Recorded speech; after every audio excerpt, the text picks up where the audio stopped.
도둑맞은 유산과 피비린내 속의 사형제를 지나며 진무는 이제 문파의 몰락이 단순한 배신 하나로 끝난 일이 아님을 알게 된다. 망령이 끝내 놓지 못한 검과 한 수가 살아있는 자의 칼끝으로 이어지며 산 자와 죽은 자의 경계 또한 서서히 흔들리기 시작한다. 월화장 지하 저장고 안의 공기는 오래된 우물처럼 눅눅하고 무거웠다. 돌기둥 사이에 걸린 등잔불은 작게 흔들렸고 수로를 따라 흐르는 검은 물은 소리조차 낮게 죽여가며 바닥을 스쳤다. 진무는 검끝을 내리지 않은 채 두 사형제를 번갈아 보았다. 긴 검을 든 자와 쌍검을 쓰는 소운. 둘은 방금 전까지 서로의 목을 노리고 있었으나 지금은 뜻하지 않은 제3자 앞에서 잠시 칼을 멈춘 상태였다. 하지만 멈췄다고 해서 숨긴 살기까지 사라진 것은 아니었다. 오히려 칼을 거둘 수 없게 된 짐승들처럼 더 신경질적으로 가라앉아 있었다. 긴 검 사내의 가슴은 아직 거칠게 오르내렸고 소운의 오른손에서는 피가 가늘게 흘렀다. 둘 다 다쳤으나 치명상은 아니었다. 더 문제는 시선이었다. 사형제가 서로를 보는 눈이 아니라 한때 같은 사부 아래서 같은 검을 익힌 자들이 끝내 같은 것을 탐내다 여기까지 온 자들의 눈이었다. 거기에는 분노도 있었고 수치도 있었으나 그보다 더 짙은 것은 오래된 비교와 패배감이었다.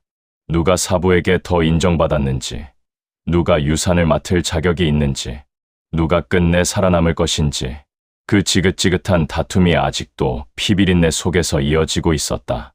진무는 다시 한번 긴 상 위를 보았다. 죽은 제자 하나, 그리고 아직 숨이 붙은 제자 하나.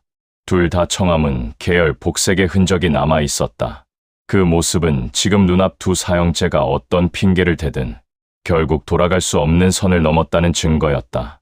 문파를 살리려 했다느니, 시대를 읽어야 했다느니 하는 말은 모두 저 긴 상 위에서 썩어가는 몸 앞에서는 빈소리에 불과했다. 그는 짧게 말했다. 둘 다 칼 내려놓고 말해라. 사부가 남긴 검, 조각과 기록이 어디 있지? 소운이 차갑게 웃었다. 내려놓으라고. 지금 그 말을 믿을 만큼 내가 순해 보이나? 긴 검 사내도 이를 악물었다. 내가 뭘 아는지 모르겠지만 여긴 내가 감당할 곳이 아니다. 진무의 눈빛은 흔들리지 않았다. 죽은 자들이 알려준 것만으로도 내 놈들보다 많이 안다. 그 말은 허풍이 아니었다. 담서가 비급의 길을 열었고 주석이 장부의 흔적을 남겼고 강가의 망령이 마지막 얼굴을 보여주었으며 백철우가 잃은 검이 이곳까지 이어졌다. 산 자들이 감추고 돌린 조각들을 죽은 자들이 하나씩 그의 손에 쥐어준 셈이었다. 소운이 그 말을 듣고 비웃음을 거두었다. 짧은 침묵 뒤 그는 낮게 물었다. 망령이라 정말 그런 걸 본다는 건가? 진무는 대답 대신 백철우의 검집을 조금 들어 보였다.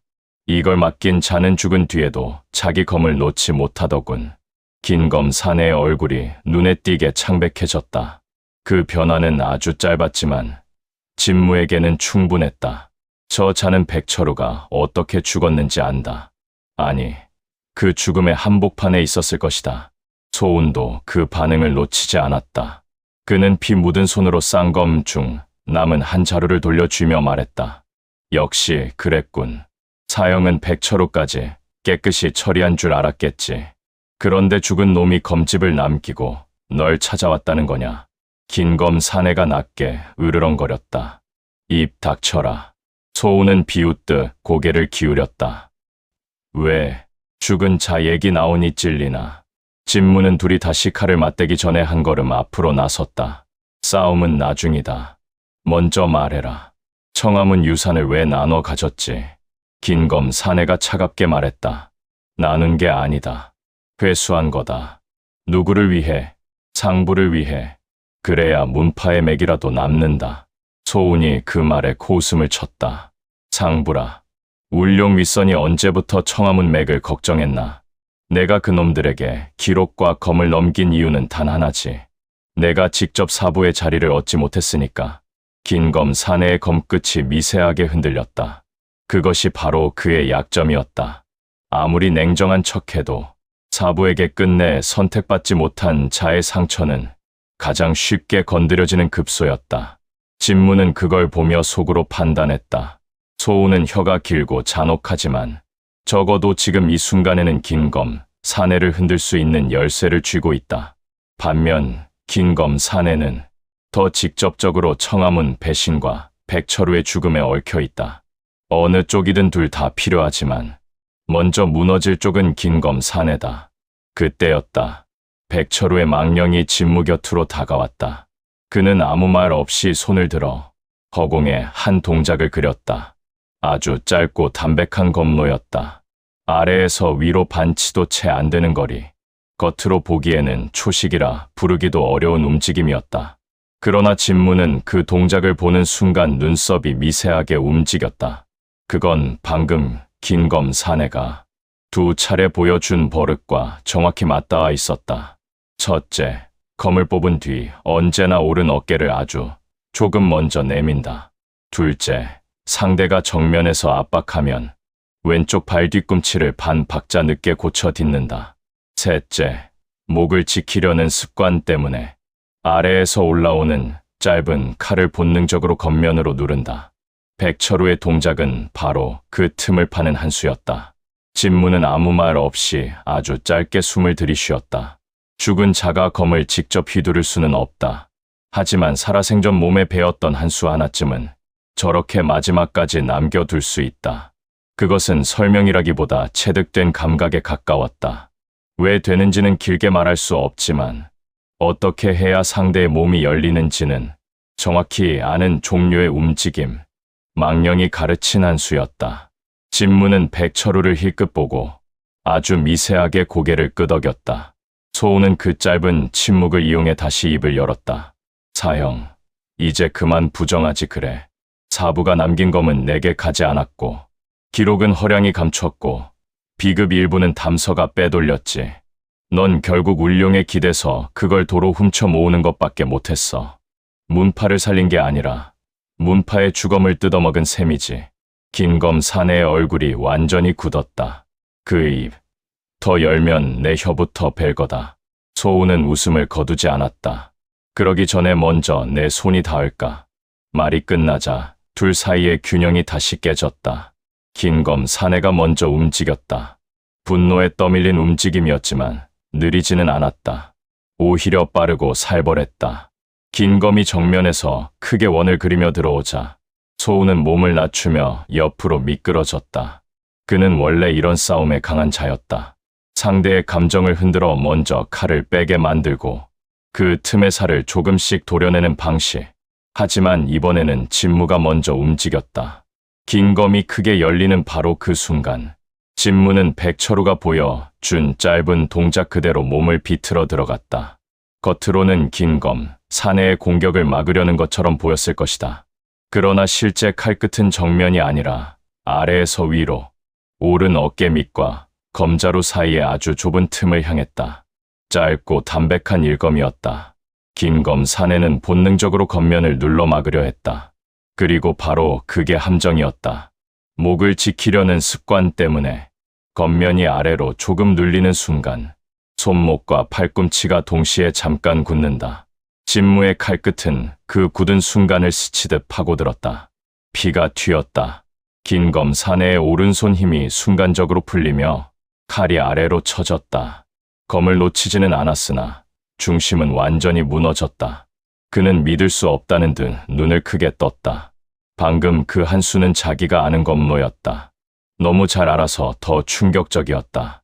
사부 밑에서 몇 해를 함께 익히고 백철우가 늘 가장 간결하게 다듬던 바로 그 초식의 결이었기 때문이다. 그는 이를 악물며 물었다. 그 한 수를 내가 어떻게? 진무는 담담하게 대답했다. 죽은 자가 가르쳐 주더군. 그 말은 긴검, 사내의 얼굴을 순식간에 무너뜨렸다. 놀람보다 먼저 공포가 스쳤다. 죽은 자를 믿느냐, 믿지 않느냐는 중요하지 않았다. 문제는 방금 자기 몸을 열어버린 그 한 수가 살아있는 사람 가운데는 거의 모를 방식이었다는 점이다. 백철우가 아니고서는 저렇게 정확히 보여줄 수 없는 초식이었다. 소운조차 잠시 말을 잃었다. 그 역시 그 한 수를 알고 있었기 때문이다. 사부 밑에서 몇 번이고 본 움직임, 그리고 한때는 자기가 끝내 완성하지 못한 동작이었다. 진무는 그 틈을 놓치지 않았다. 긴 검 사내의 검을 바깥으로 밀어내며 발을 걸어 중심을 완전히 꺾었다. 무릎이 바닥에 부딪혔고 진무의 검끝이 그의 목 바로 앞에 멈췄다. 움직이면 이번엔 손이 아니라 목이다. 긴 검 사내의 숨이 거칠게 끊어졌다. 그는 지금도 반쯤 믿지 못하는 얼굴이었다. 죽은 자가 남긴 한 수 하나가 자기를 무릎 꿇렸다는 사실을 받아들이지 못하는 자의 표정. 소운이 천천히 뒤로 한 걸음 물러났다. 그 눈빛 역시 전과 달랐다. 방금까지 비웃던 자가 아니라 처음으로 진무를 위험한 적으로 다시 평가하는 자의 눈이었다. 진무는 긴검 사내에게 물었다. 내 이름은? 잠시 침묵이 흘렀다. 마침내 사내가 쉰 목소리로 답했다. 유진혁. 그 이름을 듣는 순간 담서의 망령이 크게 흔들렸다. 아는 이름이라는 뜻이었다. 백철우도 천천히 눈을 감았다 떴다. 사부 아래 함께 있던 사형 가운데 하나가 틀림없었다. 진무는 검끝을 조금도 내리지 않았다. 백철우의 검 어디로 보냈지? 진혁은 이를 악물고 있었다. 그러나 방금 그 한 수로 이미 심리적 균형이 크게 무너진 상태였다. 게다가 죽은 자의 이름과 검이 동시에 자기 앞에 되살아난 듯한 상황은 그를 더욱 흔들었다. 소운이 옆에서 낮게 말했다. 말해라. 사형. 어차피 여기서 내가 다 숨겨도 월화장 위쪽은 이미 알 만큼 알았을 거다. 진혁은 소운을 노려보았다. 내가 말할 자격이 있나? 소운은 어깨를 으쓱했다. 없지. 하지만 적어도 난 사부검을 울룡에 바치진 않았다.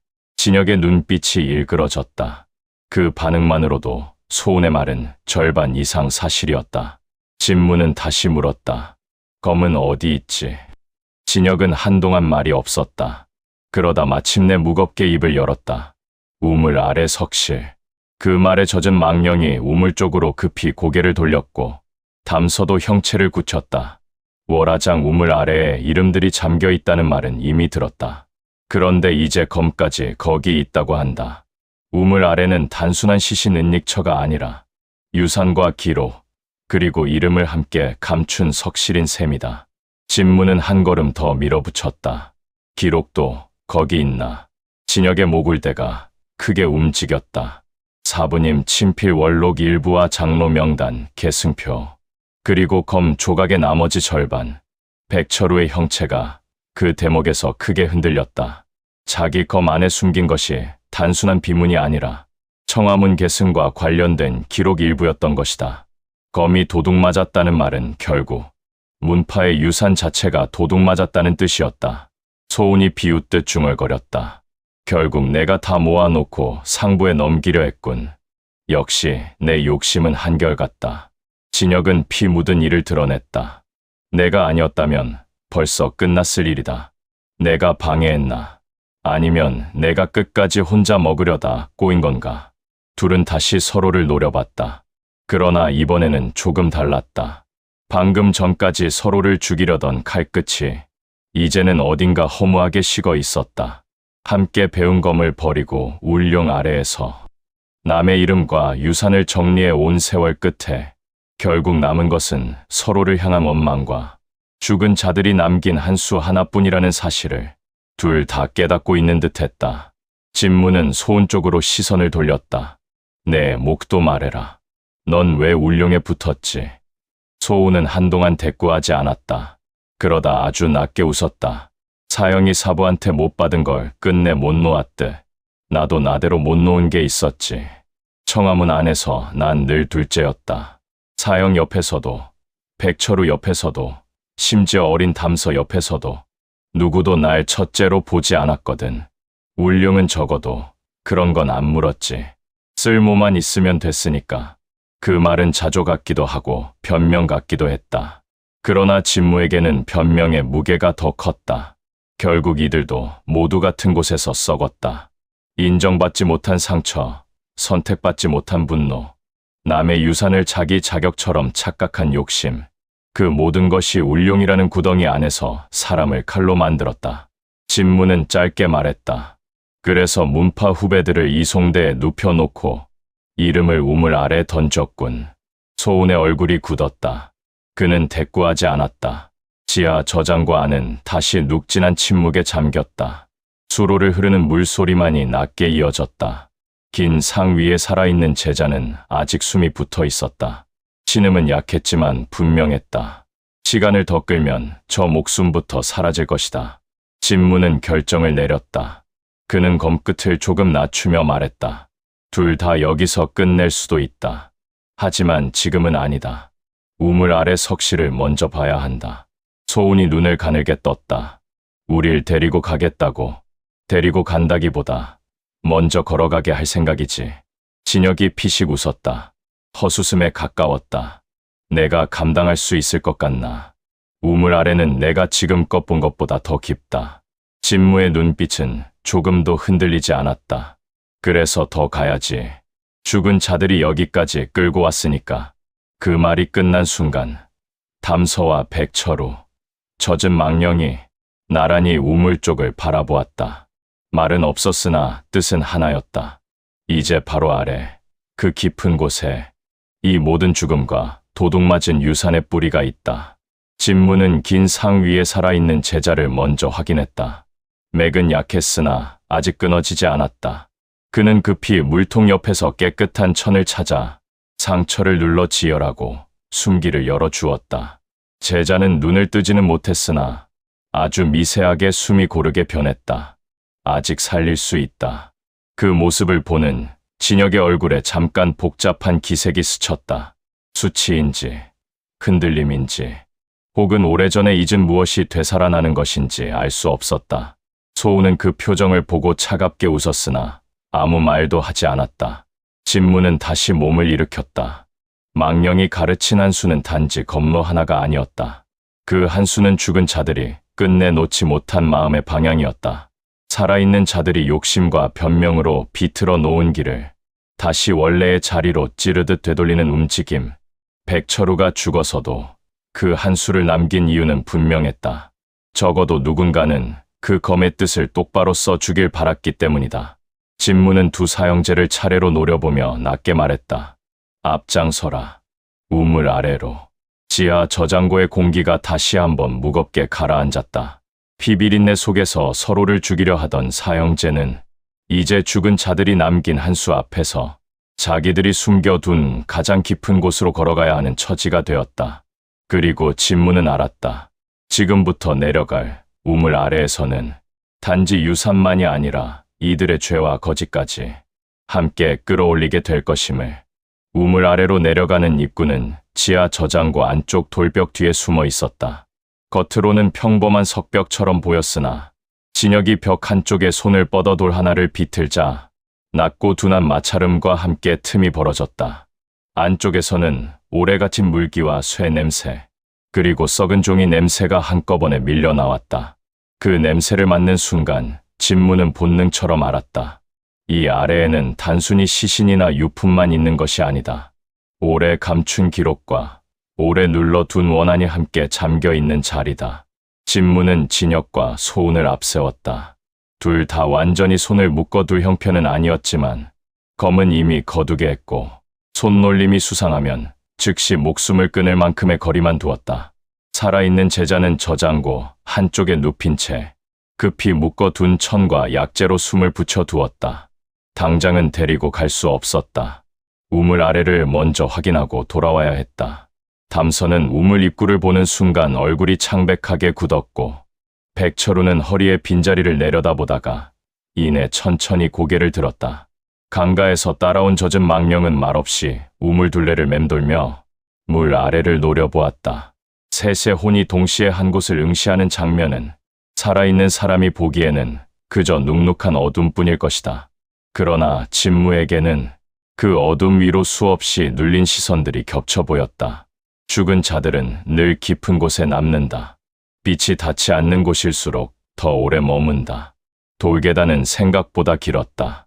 우물 옆으로 바로 떨어지는 수직 통로가 아니라 장원 아래를 감아 내려가는 비밀 계단이었다. 한 사람이 겨우 지나갈 정도의 폭에 벽면에는 습기가 이끼처럼 배어 있었다. 아래로 내려갈수록 온도는 더 차가워졌고 소리도 이상하게 죽어갔다. 앞에서 밟는 발소리조차 둔탁하게 짧아졌다. 마치 이곳에서는 살아있는 사람의 움직임조차 원래보다 조금 덜 살아있는 것처럼 느껴졌다. 한참을 내려가자 계단 끝에 좁은 성문이 하나 나타났다. 문에는 자물쇠 대신 금속 고리가 3군데 박혀 있었고 그 위에는 익숙한 흔적이 남아 있었다. 3번 짧게, 1번 길게, 다시 2번 짧게 긁힌 칼자국. 회령객잔, 하연세가 창고, 폐광관리동에서 보았던 것과 같은 암호였다. 이 표식은 길이자 동시에 봉인처럼 쓰인 것이다. 울룡 안에서 이 뜻을 아는 자만 드나들 수 있다는 의미일 수도 있었다. 진무는 진혁에게 물었다. 열어라. 진혁은 대꾸 없이 고리 하나를 돌리고 아래쪽 금속판을 눌렀다. 성문이 안쪽으로 아주 조금 밀렸다. 그 사이로 차갑고 탁한 공기가 더 짙게 흘러나왔다. 소운이 그 냄새를 맡는 순간 미세하게 미간을 찌푸렸다. 익숙한 장소인데도 좋아하지 않는 얼굴이었다. 문이 완전히 열리자 안쪽에는 반원형 석실이 드러났다. 가장 먼저 눈에 들어온 것은 우물과 이어진 수맥이었다. 석실 한가운데에는 낮은 물길이 지나고 있었고 그 위로 좁은 돌다리가 놓여 있었다. 좌우 벽면에는 크고 작은 괴짝과 항아리, 두루마리 상자들이 빼곡히 놓여 있었다. 어떤 것은 봉인이 고스란히 남아 있었고 어떤 것은 이미 열어본 흔적이 있었다. 벽 깊숙한 자리에는 사람 키만 한 목재 선반이 줄지어 세워져 있었는데 거기에는 명패와 작은 목함들이 층층이 정리되어 있었다. 그리고 그 맨 안쪽 가장 건조하게 보이는 돌탑 위에 백철우의 검 나머지 조각과 여러 겹으로 싼 문서 꾸러미가 놓여 있었다. 백철우의 망령이 그걸 보는 순간 형체 전체가 크게 흔들렸다. 허리의 빈자리가 마침내 제 자리를 본 것이다. 담서도 비슷하게 떨었다. 문서 꾸러미 가운데 하나에는 청아문 문양의 희미한 먹빛이 스며 있었기 때문이다. 하지만 그것보다 더 진무의 시선을 붙든 것은 선반 위 명패들이었다. 이름이었다. 한 줄 한 줄. 실종되었거나 죽었거나 지워진 자들의 이름이 적혀 있었다. 표국 무사, 외문제자, 행상, 약장수, 객잔 서생, 떠돌이 검계. 어떤 것은 본명과 벼로가 함께 적혀 있었고 어떤 것은 성만 남아 있었다. 죽은 자의 이름을 지우기 위해 모아둔 곳이 아니라 오히려 정확히 정리해 보관해 둔 곳이었다. 진무는 낮게 중얼거렸다. 이름을 버린 게 아니라 따로 빼돌려 모아둔 거군. 소운이 쓰게 웃었다. 버리면 흔적이 안 남지만 쓸모도 없어지지. 울룡은 이름을 잘 버리지 않는다. 필요할 때 쓰려 모아두는 쪽이지. 그 말이 더 역겨웠다. 죽은 자의 이름조차 거래와 협박과 정리의 재료로 쓴다는 뜻이기 때문이다. 진무는 돌다리를 건너 안쪽으로 들어갔다. 문서 꾸러미 가까이 가자 담서의 혼이 거의 그 위에 엎드리듯 떨렸다. 백철우는 자기 검 조각 앞에서 한동안 움직이지 못했다. 젖은 망령은 명패 선반 아래쪽 어딘가를 노려보고 있었다. 그 시선이 닿는 곳을 따라 내려가 보니 선반 맨 아래 구석에는 강가에서 화장된 망령과 같은 이름이 적힌 작은 패 하나가 놓여 있었다. 누구도 기억하지 못한 사공이 아니었다. 울룡은 그의 이름까지 알고 있었고 그래서 죽였다. 그 순간 진무의 등줄기를 차갑게 쓸고 지나가는 감각이 있었다. 이 석실은 단지 물건, 저장고가 아니다. 산 자와 죽은 자의 경계가 가장 얇아진 장소다. 위에서는 사람이 죽고 실종되고 제사가 열리고 기록이 지워진다. 그러나 아래 이곳에서는 그 모든 것이 이름과 유산이라는 형태로 다시 정리된다. 죽은 자는 지워진 줄 알지만 사실은 이렇게 붙잡혀 있었던 것이다. 그는 백철우의 검 조각부터 집어들었다. 부러진 면을 맞춰보니 허리춤에 챙겨둔 조각과 정확히 이어졌다. 완전한 한 자루는 아니지만 이제 검 안쪽에 숨은 장치를 볼 수는 있을 것 같았다. 그는 조심스럽게 칼날 등 쪽 홈을 따라 손끝을 움직였다. 중간쯤에서 아주 미세한 걸림이 느껴졌다. 검집 끝 금속 마감과 맞춰보니 딱 맞는 구조였다. 치달까. 아주 작은 소리와 함께 칼집 안쪽 얇은 판 하나가 느슨해졌다. 진무는 숨을 죽인 채 그것을 빼냈다. 안에는 손가락 2마디 넓이의 아주 얇은 금속편이 들어있었다. 종이가 아니라 습기에 강한 얇은 동판이었다. 거기에는 작은 글씨들이 빽빽하게 새겨져 있었다. 청화문 장로 계승 순서, 외문과 내문 제자의 분파, 비급이 흩어진 위치를 가리키는 암호, 그리고 마지막에 짧은 이름 하나. 도현, 진혁과 소운의 얼굴이 동시에 굳었다. 사부의 이름이 틀림없었다. 백철우의 망령은 형체를 붙잡지 못할 만큼 크게 흔들렸다. 그 검 안에 숨겨진 것은 무공이 아니라 사부가 남긴 정통의 증표이자 흩어진 유산을 잇는 열쇠였다. 그래서 울룡은 사람보다 검을 먼저 회수했으며, 그래서 백철우는 죽어서도 검을 놓지 못한 것이다. 진무는 동판을 품에 넣고 이번에는 담서가 가리킨 문서 꾸러미를 풀었다. 그 안에는 오래된 장로회의 기록과 청화문 내분에 관한 몇 장의 짧은 문서가 들어 있었다. 대부분은 습기와 시간에 달아 있었으나 읽을 수 있는 대목만으로도 충분히 추악했다. 청화문이 갑자기 몰락한 것이 아니라 내부에서 누군가 장로들의 이동 경로와 비급 보관처, 외문 제자 호송 시각을 울룡에 넘긴 정황이 적혀 있었다. 이름은 직접 쓰이지 않았으나 검법 계열과 나이, 맡았던 역할이 맞물리면 범위는 크게 줄어든다. 진무는 고개를 들었다. 진혁이 시선을 피하지 못했다. 내가 시작이었군. 진혁은 이를 악문 채 대답하지 않았다. 그러나 그 침묵 자체가 자백보다 더 무거웠다. 소운이 차갑게 웃었다. 사형은 늘 그렇게 시작했다. 직접 검을 들기 전엔 기록부터 넘기지. 진혁이 소운을 노려보았다. 넌 다르기라도 한가? 다르지. 난 적어도 내 욕심을 문파를 위한 일이라고 포장하진 않았다. 그 말은 비뚤어졌지만 완전히 틀리지는 않았다. 소운은 잔인하고 더러웠다. 그러나 자기 탐욕을 미워하지는 않았다. 반면 진혁은 끝까지 문파를 살리려 했다는 말을 입에 달고 있었다. 그래서 더 비겁했다. 진무는 명패 선반 앞으로 걸어갔다. 하나하나 확인할수록 등골이 서늘해졌다. 담서, 주석, 서문강, 이름조차 몰랐던 젊은 표사, 하연세가 거짓 제사에 올랐던 가짜 위패들의 진짜 이름, 그리고 야광묘 아래 무덤도 없이 버려진 자들의 일부까지 여기 있었다. 죽은 자들은 위에서 사라졌지만 아래에서는 철저히 관리되고 있었다. 말 그대로 산 자의 장부에서 한 번, 죽은 자의 선반에서 또 한 번 정리된 것이다. 젖은 망령은 자기 이름이 적힌 명패 앞에서 멈추어 섰다. 그는 그것을 손으로 만질 수는 없었으나 마치 닿는 것처럼 한동안 움직이지 못했다. 그 작은 패 하나가 얼마나 허망한지, 또 얼마나 잔인한지 진무는 잘 알았다. 산 자가 이름을 적어두면 그것으로 죽음을 통제할 수 있다고 믿는다. 그러나 죽은 자에게 이름은 통제의 대상이 아니라 마지막 남은 삶의 형태다. 그는 명패 하나를 선반에서 꺼냈다. 젖은 망령의 이름이 적힌 그것이었다. 그리고 아주 조용히 말했다. 적어도 넌 여기서도 잊히진 않았다. 다만 잘못 붙잡혔을 뿐이다. 망령의 흐릿한 얼굴이 잠시 크게 흔들렸다.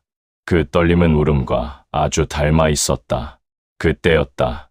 석실 뒤편, 우물 물길과 맞닿은 어두운 틈에서 아주 미세한 신음 같은 것이 흘러나왔다. 진무는 즉시 몸을 돌렸다.